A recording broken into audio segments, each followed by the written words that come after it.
la Bible dit que Jésus est sorti. Non, avant Jésus même. Vous allez voir comment Dieu a comblé Léa. De Juda est sorti David, le roi David, qui a battu Goliath.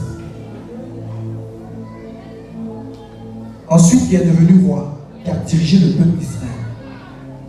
Après est sorti Salomon, que nous connaissons ici, qui a eu toute la sagesse, toute la richesse de la terre.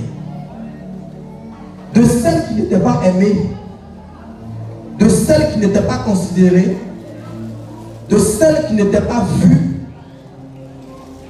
est sortie la royauté, la richesse, la sagesse et la spiritualité.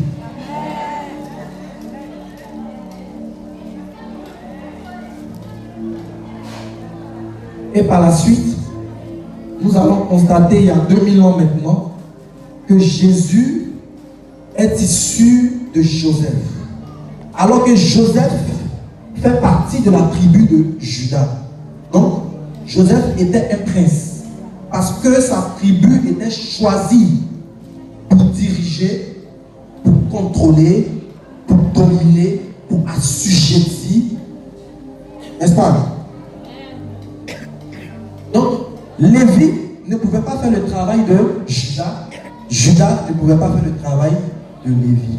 Mais Dieu a regroupé ces deux corps en une femme.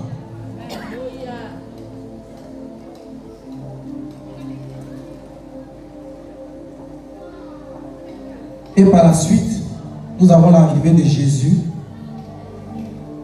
qui vient de la tribu de Juda. Vous savez, il y avait beaucoup de vierges en Israël. Mais pourquoi Dieu n'a pas choisi que Jésus naisse d'une autre vierge? Sinon, il y avait plein de vierges. Mais si Jésus naissait d'une autre vierge, la prophétie n'allait pas s'accomplir. Parce que la Bible dit que lui qui doit sauver le monde, le Messie, doit sortir de la tribu de Juda.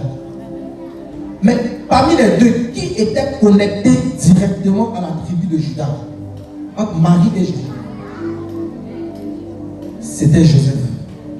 Parce que Joseph avait le sang de Juda, il avait le sang de David, il avait le sang de Salomon. Joseph était le fils de David. C'est pourquoi Dieu n'a pas connecté Marie et Jésus à n'importe quelle femme. Il a connecté Jésus à celle qui était connectée à la royauté.